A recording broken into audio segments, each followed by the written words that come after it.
Hello, I'm Chanel, this is Spirited Stardust, and today I'm doing my weekly wrap-up for the books I read this week. So this week I read 5 books in total. I read 4 fiction books and 1 non-fiction. So I'll start with Starfather, which is the second in the Star Mother series by Charlie N. Holmberg. And I actually have the book, so I'm reading off a piece of paper. So this is the book. For a woman in love with a god, the promise of immortality comes with a cost. In a heavenly war, the moon is prevailing. It happens in an instant, filling Aya with dread. The sun is suddenly cast from the sky, throwing the earth into midday darkness. On the 4th day of endless night, Aya finds an unconscious man by the river. His skin is as hot as her lantern's glass and just as golden. To Aya, a farmhand with the soul of an artist, this beautiful stranger is an inspiration and a mystery. He calls himself Scion. He bleeds light. His friends are celestial. His enemies are godlings of the moon. Between Aya and Scion, attraction grows warmer. For Aya, there's an unfathomable revelation. She's falling in love with the earthbound sun god. When Scion's faltering power is restored to full glory, what then? There's a way Aya can become immortal too. Scion can't support such a risk. Aya chooses to follow her heart to places darker and more dangerous than she realizes. Whatever sacrifices lie ahead, they're the only way to make an impossible true love last forever. So I gave this 3.75 stars. This was okay. I didn't like it as much as the first one. And for me, that's because Scion is a little boring. I just didn't really feel much emotion from him as a character. The whole premise of this is based on Aya's love for Scion and Scion's love for Aya, which I felt was one-sided. Yeah, Aya was like besotted with him. Would I call it love? Like, they didn't know each other for that long. So I don't like any sort of books where they just fall instantly in love very quickly, to the point where she's every decision she makes is based on being with him. So that's not a favorite premise of mine. I find that a bit sucky, you know. So that's why I gave it a lower rating. I do like the world it's set in. I like sort of the magic. The other creatures are interesting. But yeah, for me, a whole thing like, oh, I'm madly in love with you after knowing you for so long, and I will do anything to be with you. When he's like, no, don't do that. It's too risky. We can't be together. I don't like it. So it's either they're both madly fighting to be together, or, you know, they both decide to part ways. But I hate it when it's like, especially when it's the woman. It's like, I'll risk everything. I'll sell my soul to a demon to be with you. No, bro. You've got family and friends who love you. Just forget him, find someone else. So I'll talk more about it in the spoiler section, but I won't, if there is another third one, which I feel there would be. I feel like they would go with the moon goddess, you know, as the next main character, but I'm just not interested anymore. It's just, it fell a bit flat for me, to be honest. I did give it a decent rating because I did read it through. I wanted to know what happened, but I wasn't really, I wasn't that into it. Next up, we've got Hall of Smoke, which is the first in the series by H.M. Long. Hessa is an Angi, a warrior priestess of the goddess of war, with the power to turn an enemy's bones to dust with a scream. Banished for disobeying her goddess's command to murder a traveller, she prays for forgiveness alone on a mountainside. While she is gone, raiders raze her village and obliterate the Angi priesthood. Grieving and alone, Hessa, the last Angi, must find the traveller, atone for her weakness, and secure her place with her loved ones in the high halls. As clans from the north and legionnaires from the south tear through her homeland, slaughtering everyone in their path, Hessa strives to win back her goddess's favour. Beset by zealot soldiers, deceitful gods, and newly awakened demons at every turn, Hessa burns her path toward redemption and revenge. But her journey reveals a harrowing truth. The gods are dying, and the high halls of the afterlife are fading. Soon, Hessa's trust in her goddess weakens with every unheeded prayer. Thrust into a battle between the gods of the old world and the new, Hessa realizes there is far more on the line than securing a life beyond her own death. Bigger, older powers slumber beneath the surface of her world, and they're about to wake up. So I gave this 3.5 stars. It's okay. Like, it was entertaining enough for me to continue. Anything like, if I give it 3 stars, it's okay. I don't love it, but it's okay. It's not bad. Hessa, I just didn't like her as a main character. She wasn't very likable. It is quite a brutal book. It's it's just the whole book is just in warfare. It's just in a constant battle between humans fighting and murdering and raping each other, and then the gods murdering humans but also murdering each other. So yeah, it's just battle on battle on battle, and who's on whose side. It's one of those sorts of books we're trying to figure out, is he good? Is he on her side? Is he not? Is she being deceived? Is she doing the right thing? So it was interesting. I liked the gods. I did like it. I don't want to talk about it without spoiling it. If you're looking for love, there's no love in this really, there's no romance really. It's not one of those books. But it's just, yeah, it's you know, adventure, and it's quite dark though. It's quite full on. It's not a light and breezy read. But yeah, so that's 3.5 stars. I'll talk about that more. Would I continue with the series? No. I don't care enough about any of the characters left to continue with the series. And the writing style wasn't my favourite. So there's that. Next up we have Insidious Monsters by Debbie Cassidy. This is the second in the series. Never fall for the monster inside you. Talarian and I have an understanding. Never talk about our emotions, never express our feelings to each other, never spend the evenings together. Luckily, catching Eldritch is time-consuming and exhausting work. Throw in an attempted kidnapping and a bunch of missing mystics. Who has time for matters of the heart, right? When I stumble into the path of an Eldritch civilian in the Eldritch realm, things get even more interesting. Turns out there's an Eldritch male on our side of the rift. Bringing him back could be the key to my questions about my mother and the Eldritch world. Danger and mystery could be my saviours, if only I could focus to get the job done. The only problem is Talarion has become more than my curse, it's become my addiction. Now rules, well, don't they say rules are made to be broken? I gave this 3 stars. I'm not going to be continuing on with the series. I'm not curious enough now about like finding out the mystery of her mother and everything else to continue. It just veered into a direction that I didn't like. I can sort of say, yeah, without spoiling it, it's one of those tropes where she has to work with someone who's not her main love interest, and they get put in a situation where like pretty much they have to, I feel like this has happened so many times, it is a trope, they have to have sex with each other in front of like all these people. I hate it so much. I hate it. I don't like any, like when it's unwanted sex. I don't care like if they end up enjoying themselves afterwards. I just really, really dislike it. Even if it's with the person that she's already romantically involved with, if she doesn't want to have sex with them in front of a room full of people, no. But this was not even the person she's with. She's like, oh, I've just got to do it. I've got to save his life, so I have to fuck him. I've got to save his life, bro. I've got to fuck him to save his life. So as soon as it went there, I'm like, no, not for me. And it's all that constant like, oh, I want to be with you, Talarian, but we can't. But I want to, but I'm a monster and I'm gonna like destroy you, and I'm not who you think I am. Oh, but I don't care, I want you inside me. The sex scenes didn't do it for me, the smut didn't do it for me, the dirty talk didn't do it for me. I just didn't like, it wasn't my vibe. Like I said, I don't really care about her anymore. I don't care about the, you know, also the mystery of who her handler really is. I'm just like done, like it wasn't enough, there wasn't enough substance for me.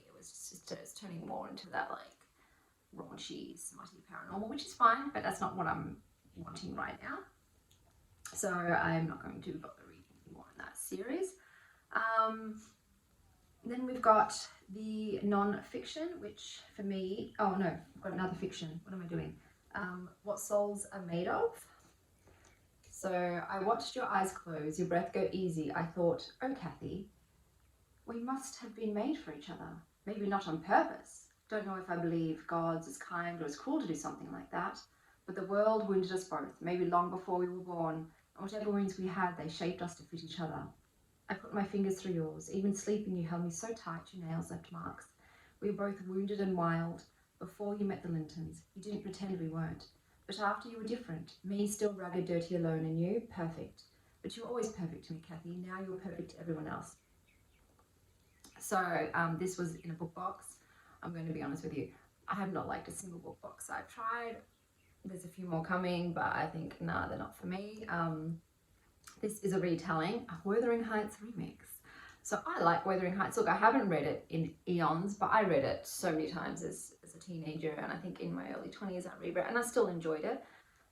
For a remix, so I gave these, what did I give it? I think I gave it less than 3 stars, or maybe I was being generous. If I was being generous, 3 stars. No, I DNF'd it. What am I talking about, woman?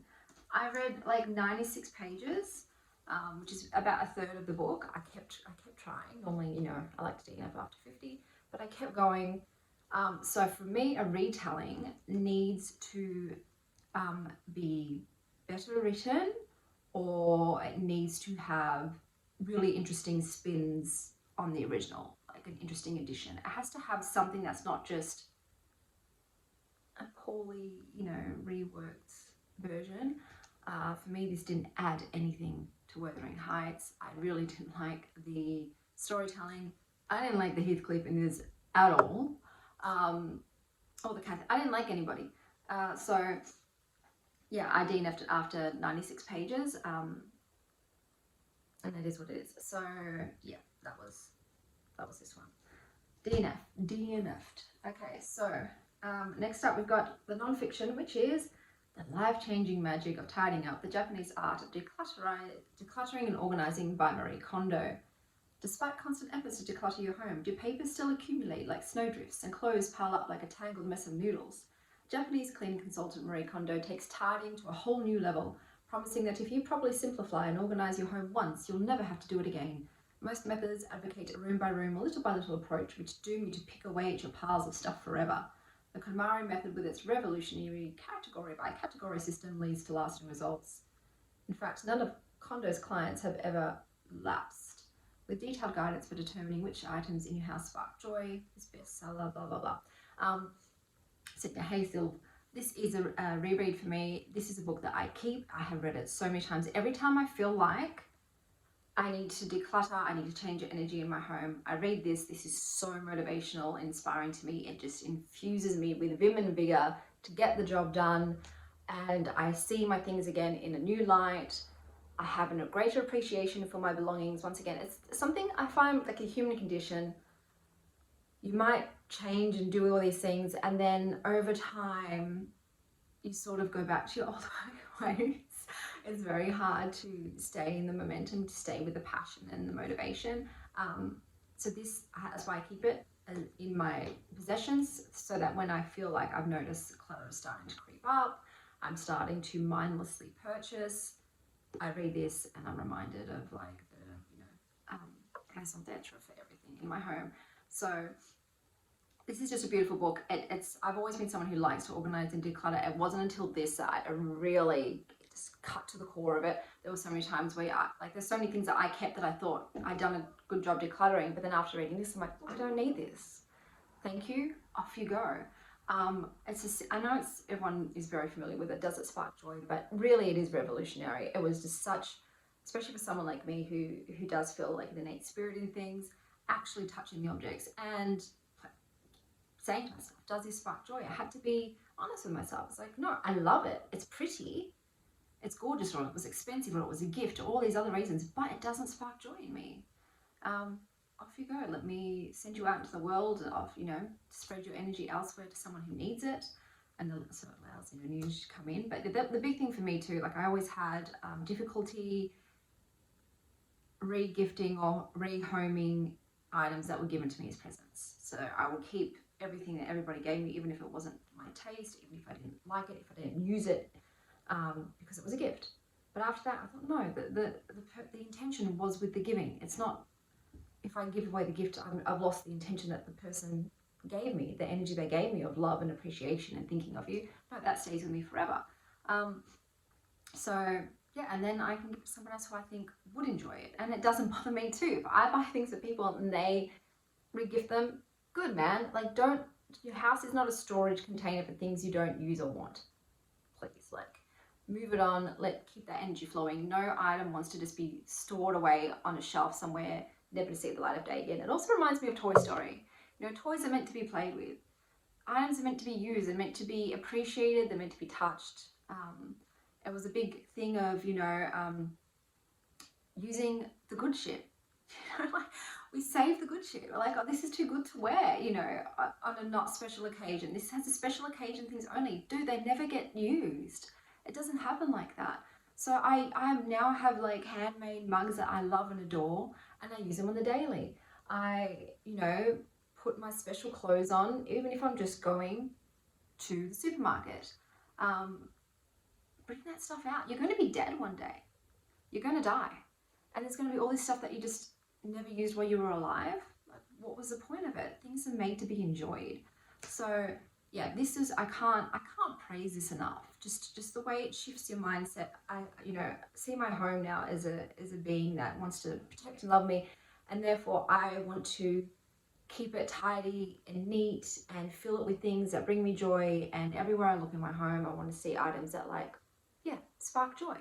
So it just brings a purpose and intention with everything, and it just makes life more enjoyable. And it is true, you tidy less. So when everything has its place, like I remember even thinking, when the part that I thought, okay, this bitch be crazy, was when she said that she empties out her bag every night because it needs to rest.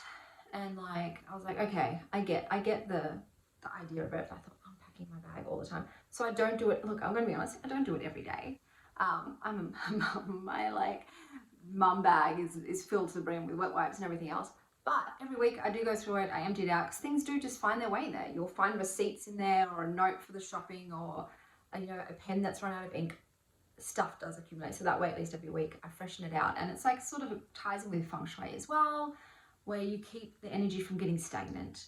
You keep the chi flowing, and like the Shinto in this is about, you know, physical items having like spirit and energy. And yeah, my car has a name, and I thank it for keeping me safe when we go driving. And you just have more reverence for your items, and like I said, you know, you treasure what you do have. So highly recommend this book. Oh, I have to cross my legs because I can't sit on my knees for long anymore.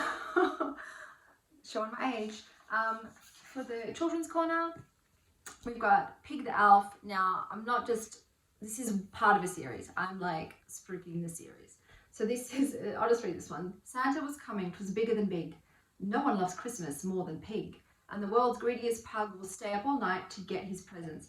So Pig the Pug is a series by Aaron Blabey. My children adore Pig the Pug. They love this grumpy dog and his best friend Trevor. It's a very similar theme in each one. It's sort of like Pig being selfish and ungrateful, and then something happens to sort of, you know, shake that up a bit. Does he ever learn? Well, the series is still going, so not yet.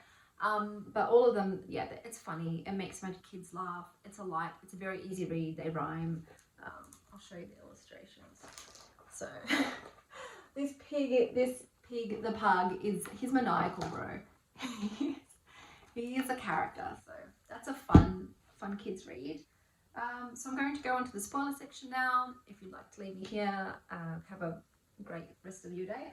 And for everybody else, let's do it. So Starfather, yeah, so this was just a bit boring. Like I said, it was a bit insta-love on one side. I didn't feel it from him. I didn't feel like anything from Sion in the first series either.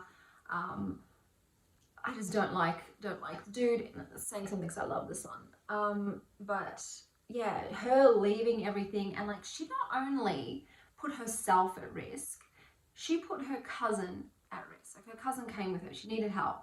And then she made them go to like the demons to barter with the demons, and surprise, bitch, the demons went back on their word. Like, they're demons. What do you expect? Do you think they were going to honor your bargain? No, they were going to get both. They want both. They want to have the cake and eat it too. So she almost got them killed. The moon, I'm glad there was a bit more in this. That was annoying how this war's been going on for all this time. And what, like, you're not going to talk to each other? You're not going to summon like a peace meeting and be like, what is it you actually want? Like, why do you want my power? She was the only person who stopped to think, why does the moon want the sun's power? Why does she want this place? And it's because she's alone in the darkness. And I'm like, well, that's easily solved, but how does she solve it? By agreeing that I'll be your only friend. And so she got her immortality in the end, after jumping a million fucking hurdles, by the way, while he just did shit all. So she got immortality, and then it's like, I'll spend 3 months of winter with you, the moon, away from my beloved who I want to spend eternity with and have a zillion of his star babies. Okay, whatever. But that's what she wants to do. Good for her. But yeah, she gave away like, and that, okay, that also I didn't understand. So one of the deal with the demons was that she was going to sacrifice her art to them. So what makes her an artist, her creativity, supposedly she bartered it to the demons, but then her deal with the moon was to make like artwork in her image that she would like, and she was able to do that. I was like, how is she able to be creative if her creativity's gone, if her ability to create art is gone? So I didn't get that at all, unless I missed something. If I missed something, let me know. But so that was very confusing, like, but she gave it away. If she still got it, then it wasn't really a sacrifice, was it? So, yeah, I liked some of the other creations. The way they spoke though was very hard to read. It was, I'm not going to show you in here, but it was a dot after every word. And as someone who hears punctuation in my head, that was just, oh, that was hard. That was hard to read. So yeah, they were sort of cool. But I just felt like she was a bit of a fool. A bit fool. She wasn't young. She was 34 years old when she decided, sacrifice everything. And like, he left her with like 3rd-degree burns to her entire body, more than 3rd-degree burns, because she had to have celestial intervention to survive. And she's still like, I still love you. I'm like, bitch, he almost killed you. That's not healthy. But yeah, so no, I'm done with that series. I have to pat my cat. You can't not pat a cat. I'm not going to talk about the DNF because there's nothing else to say. Okay, Hall of Smoke. So, Hall of Smoke. I think I might be too far away from the camera for you to not hear me. Hopefully you can hear me better. Hall of Smoke was, like I said, I didn't like the main character. She's just a bit of a nothing. I felt like she was just a pawn in it, to be honest. I don't really feel like she had any impact. Like she did what fate made her to do. It was interesting to see it all unravel, like who's good, who's bad. I was really sort of sad when Ogham turned out to be like a selfish traitor. I was hoping he's like Winter. He's the child of the goddess Aang, the fire goddess. Had a child with Winter, and he's an immortal. And I was hoping he was, going to turn out to be like a sort of Loki character, like mischievous. You think he's dodge, but he turns out to be good. But no, he was just harboring hatred for his mum, trying to kill him as a child because it was foretold that he would, be to her demise. So that sucked for him. I liked, oh hey baby, honey, I know. I've forgotten his name now. Omaskat, the golden iron messenger. Didn't get to hear enough about him. I was so annoyed with Hessa. She could have avoided so much if she just talked to him. She'd just been honest. And it's like, I've been told, like, I have to kill you. It's fate, it's prophecy. And I'm sure he would have divulged everything. And then she could have understood. So I don't like it when there's like, people act brashly, when a little bit of communication would have prevented it all. But I guess that's fate. Everything, the cogs of the wheel must turn. He seemed cool with his dog. Oh, with his doggy. Oh, I wanted more of them. I'm so glad the dog didn't get hurt. I would have thrown the book across the room if the dog had been hurt by her or anyone. Who else was there? Aang. Just did not like Aang. She seemed like a bitch from the start, who was being real dishonest and not open with her followers, who she expected to die for her. What I wanted more of, like, there was a baby. There was Sixnit and her baby. I think his name was Victini. I want to say Victini, but I don't know if that's a Pokemon. That woman, by the way, 16, like Jesus. So she has, a baby whose soul is that of, an ancient god. And then to survive, she has to have sex with, her captors. And then to continue surviving, she has to have sex and gets knocked up by Ogham. And then has another, like, immortal child. Like, that woman had it tough, bro. What was I going to say? A character that I wanted to know more about was Svala, the High Priestess. Like, she seemed so interesting and cool and like intriguing, and I would have felt it would have been a much better book with her as like the main character, to be honest, than Hessa, who I didn't like from the start with her stubbornness and obnoxiousness, and I just, you know, and oh, poor me, I've sinned, so I must be punished, punish me. I just, no. Svala seemed way cooler, but then she had a really shitty off, you know, page death by the hands of Ogham, and I was like, fuck's sake, bro. So that sucked. Yeah, the way it ended, you know, some of the gods were cool. I wish she'd, Hessa, I'm like, after Hessa learned about what drinking and eating from the High Hall does, I'm like, why aren't you feasting? Why aren't you putting that stuff in you and just filling your veins with the ichor, with the god blood, so you can be on equal level with these other gods to go into war? You're about to go into battle with them, you know this. So why not I juice up, bruh? So there were, yeah, some things that really annoyed me. After all this big hype about, you know, Lothian and Thavinda, there was nothing really with the two of them, so you didn't really know about them. I'm guessing, like, once again, it's number 1, so it continues on, but I don't care anymore. So it was entertaining somewhat, but there were a lot of things that, yeah, I wasn't a super big fan for. And like I said, with the other book, Insidious Monsters, that whole trope of, you know, like, I'm with, you know, this guy, we're mad for each other, but he can't, he's holding himself back because, you know, he's a demon, and you know, he's like, he doesn't want to hurt me, so he's holding himself back. But then there's this, you know, incubus. It's always an incubus, isn't it? Who's been my friend all this time, but who's, you know, we have an underlying attraction between us, and we've just been put in this situation where, to protect me, like, I have to go with him to this other hall with all these other incubi, and of course, like, there's this tradition where he has to fuck me in front of everybody, and he's like, no, I can't, you don't belong to me, you're this dude, you're Talarian, so I'll die. No, you can't die, you're my best friend, let's just do it.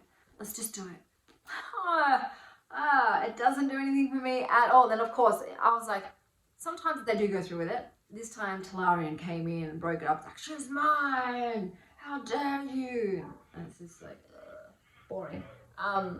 Yeah, it's been done too many times. I've read it too many times, so I'm just like, what? I don't know what to do with this stuff. I just don't know what to do with this stuff. An awkward growing out phase. So, using my baby Sylvie. Yeah, and it was just, I don't know, it was a little like just text heavy, not really much world building anymore. It was just same, more of the same. And yeah, I'm not into it. Like, there's one scene though, where it was a bit like, is it Spawn? Oh god, no. Who is it? The other Venom. It was a bit Venomy, where the Talarian, you know, let him know that he can make his tongue as long as he wants it to be. And I'm just like, just thinking of Venom with his big long tongue. I was like, this is ridiculous. I'm not really into like too much anything that's like bordering on like bestiality. So when it's like some like evil creature and then like he gets like a super long tongue, or he has like talons, and I'm just like, but how does that work in real life though? Like the talon one, guys, like with the full like claws, like you're going to get hurt. Like he's not going to be able to do anything to you because he's going to shred you up like tissue paper. So when it gets a bit too like non-human, I'm like, no. The only non-human I like is when they still have like heavy human bodies, like if it's like angels and they're still, you know, whatever, or if they're demons, but they're still pretty much human. They don't have like a giant horn coming out of the front of their head, and they don't have, you know. Then again, Risan had bat wings, but he could like bring them out and put them away. So yeah, so it's not for me.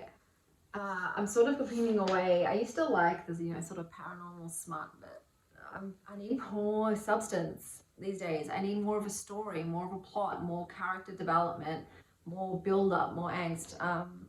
So yeah, I think I've still got quite a bit of paranormal smut on my to-read list. Will I read them? Probably, just to further compound, like to drill into me, this isn't what you're into. But yeah, it's so hard to find. Like, I think the first time I read it was in the Akatar series. I didn't really like the first one, but I loved Court of Mist and Fury, when I found a book like, oh, you can have like a fantasy story also with good sexy times. Like you can have both. You can have substance and spice. So now I'm always looking for that, and not teenage. I don't mind if it's YA as long as they're not teenagers. I don't want to read about teenagers getting sexy. So I'm trying to find these more like, you know, adult books that still have, like I said, excellent storytelling, but also nice romance development. But you know, that's my plight. That's my plight in life, to find these. I hope you're having a terrific morning, afternoon, or evening, wherever you are. And as always, stay wild, star child.